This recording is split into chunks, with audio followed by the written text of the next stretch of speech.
बिस्मिल्लाहिर्रहमानिर्रहीम जी। सब दोस्तों का शुक्रिया, आप हमेशा हमारे बुलाने पे जो है वो तकलीफ़ उठाते हैं और आ जाते हैं। आपके कीमती वक्त का शुक्रिया। और ये आपको पता है कि परसों रात जो है एक बड़ा इंतहाई अफसोसनाक, इंदोनाक और हीनस ऑफेंस जो है वो हुआ, जहाँ पे एक मासूम बच्चा जो है वो बेदर्दी से उसको ज़्यादती के बाद उसका कत्ल कर दिया गया सिटी जलालपुर जट्टा में। इकबाल कॉलोनी ये मोहल्ला था। मैं जिम कर रहा था यहाँ पे, तो मुझे इत्तला मिली कि जी ऐसे हुआ। मैंने फ़ौरी तौर पर उसी वहाँ से रश किया। मैं भी पहुँच गया, एसपी साहब भी पहुँच गए, एसएचओ साहब वहाँ पे मौजूद थे पहले ही। तो मैं जब गया मौके पे, एक तारीख सी गली थी, उसके अंदर एक ज़ेर तामीर मकान था और वहाँ पे बिल्कुल अंधेरा था। नॉर्मली वहाँ पे लोग नहीं जाते। उस मासूम बच्चे की जिसको वहाँ पे डेड बॉडी पड़ी थी, ऐसे ही लगा जैसे मेरा अपना बच्चा है। यही कैफियत उस वक्त, और बड़ा अपसेटिंग और बड़ा ही जो है ना दिल दुखाने वाला अफसोसनाक ये वक़ूआ हुआ। खैर डीएसपी सर्कल हाफिज़ इम्तियाज़, एसएचओ, बाकी भी मैंने इलाके के एसएचओ, जितने भी एसएचओ कड़ियाँ वाला, एसएचओ दौलता नगर और हमारी जितनी भी टेक्निकल टीम है, सबको मैंने मौके पे कॉल कर लिया। और पीएफएसए को हमने बुलाया, फोरेंसिक साइंस एजेंसी को, मौके से शवाहिद इकट्ठे किए, सीसीटीवी फुटेज वगैरह चीज़ें, इंटरव्यू किया लोगों का। और तो हमें अंदाज़ा हुआ कि चूँकि इस तरह का जो क्राइम है वो नियर एंड जो डियर वन, जो लोग करीब के होते हैं, जिनके ऊपर बच्चे नॉर्मली एतमाद करते हैं, वही प्रेडेटर्स होते हैं, वही परपिट्रेटर्स होते हैं। मोहल्ले के होंगे, गांव के होंगे, अजीज़ व अकरबा के अंदर ये लोग होते हैं। वहीं से हमने अपनी तफ्तीश शुरू की। टीम्स मैंने बना दी मुख्तलफ़। क्राइम सीन को प्रिज़र्व करने के लिए एक टीम बना दी, सीसीटीवी कलेक्शन के लिए दूसरी टीम बना दी, लोगों के इंटरव्यू के लिए। वो अल्हम्दुलिल्लाह हमने बंदे कुछ आइडेंटिफाई कर लिए, सस्पेक्ट हमने उनको उठाया, उनसे तफ्तीश शुरू की। एसपी साहब तफ्तीश ख़ुद की, मैंने ख़ुद तफ्तीश की, बाकी सारे हमारे जितने भी टेक्निकल जो टीम्स हैं वो भी साथ इन्वॉल्व थी। अल्हम्दुलिल्लाह हमने विद इन 24 आवर्स उस सफ़ाक जो मुल्ज़म है, मुजरम है, उसको हमने अरेस्ट कर लिया है तमाम तर सबूत और शवाहिद के साथ। और ये जो है वो बात बताने के लिए मैंने आपको तकलीफ़ दी है। अगरचे ये इतना, हम उस मासूम बच्चे को तो वापस नहीं ला सकते उसके वालिदैन के पास, और लेकिन ये अल्हम्दुलिल्लाह हमने इस केस को ट्रेस कर लिया। चलो कम से कम उस मासूम जो फूल जैसा जान है उसको इंसाफ जो मिल सके। और ये जो सफ़ाक मुल्ज़म है, ये जो परपिट्रेटर है, प्रेडिटर है, ये कानून के मुताबिक इसको कड़ी से कड़ी सज़ा, ताकि और बच्चे जो हैं वो इस तरह के दरिंदों से महफूज हो सकें। ये चंद बातें मैंने शेयर करने के लिए आपसे बुलाया था। इसका नाम है जी कफ़ायत अली उर्फ़ जानी, वल्द लियाकत अली। ये भी उसी महल्ले का रहने वाला था और इसने ये वहाँ पे आवारागर्द जैसे लड़का होता है, और ये पीता था वो जो एक दवाई, हाँ जी, 5 नंबर सिरप, एक वो खांसी वाला, उसका नशा ये करता था।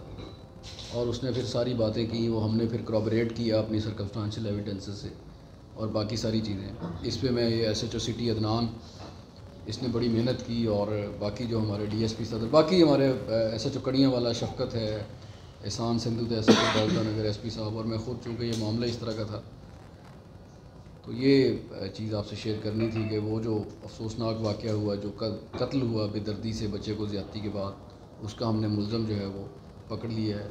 अब वो कानून के शिकंजे में है और इंशाअल्लाह हम उसको कड़ी से कड़ी जो है कानून के मुताबिक सज़ा हम दिलवाएंगे। अच्छा सर, फर्स्ट ऑफ ऑल बता दीजिए कि उसने ऐसा घिनौना काम क्यों किया? बच्चा था मासूम, उससे क्या था तो उसने उसको... देखें, ये क्यों का जवाब तो एक मैं अकेला नहीं दे सकता। इसमें एक ये मैं समझता हूँ, एक शायद ये एक क्राइम से बढ़ के एक सोशल इस पे एक डिस्कशन होनी चाहिए, बहस होनी चाहिए। बहरहाल उसने उस बच्चे के साथ जब ज़्यादती की तो वो ये कहता है जी मुझे लगा ये कि मैं अब ये घर जाके बताएगा तो इसके घर वाले मुझे वो ना करें, जैसे मैंने पहले कहा कि जो प्रेडेटर्स हैं वो करीब के लोग होते हैं जिनको बच्चे जान पहचान रहे होते हैं, और इसलिए फिर मैंने उसको मार दिया। और वो था भी कहता जी मैं उस वक्त जो है मैंने वो दवाई शवाई पी हुई थी, इस तरह की चीज़ें। बहरहाल ये बात है। Sir already record he of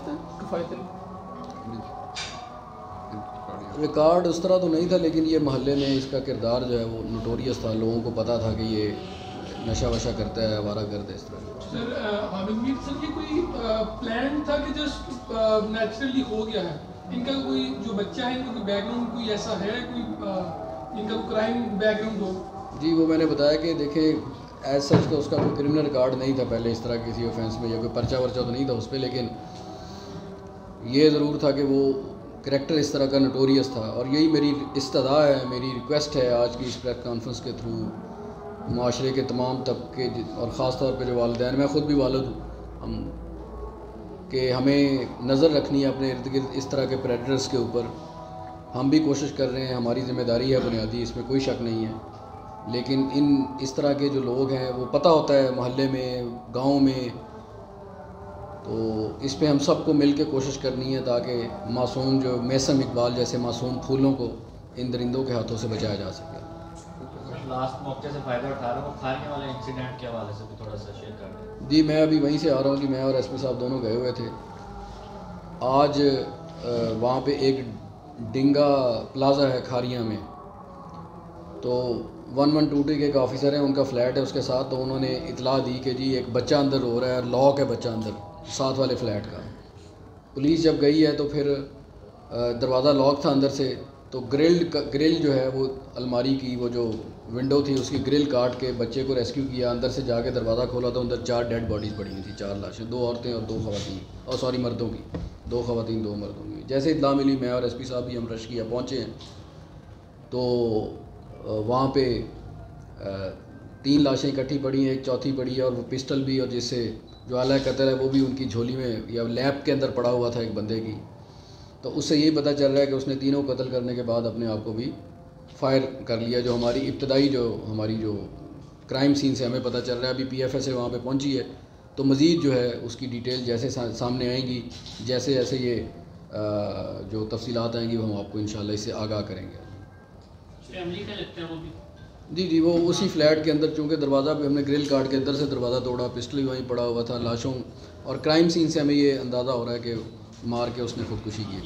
sir उसमें से असरार ने खुदकुशी की है या नुमान? जी अभी ये सारा जो फायर एंगल और सारी चीज़ें पता चलेंगी तो उससे क्लियर हो जाएगा, क्योंकि क्राइम सीन को हमने डिस्टर्ब नहीं किया जब तक वो PFS से वो सारे जो एक्सपर्ट टीम है वो भी कर रही है, क्राइम सीन को एनालाइज कर रही है, तो उसके बाद फिर हम पता। सर जिलाल मुझट्टा का लास्ट क्वेश्चन है कि ये जो इम्तियाज़ अली साहब थे, इनका जो बेटा था जिसका रेप हुआ है, इनका भी कोई क्रिमिनल बैकग्राउंड है इम्तियाज़ साहब का?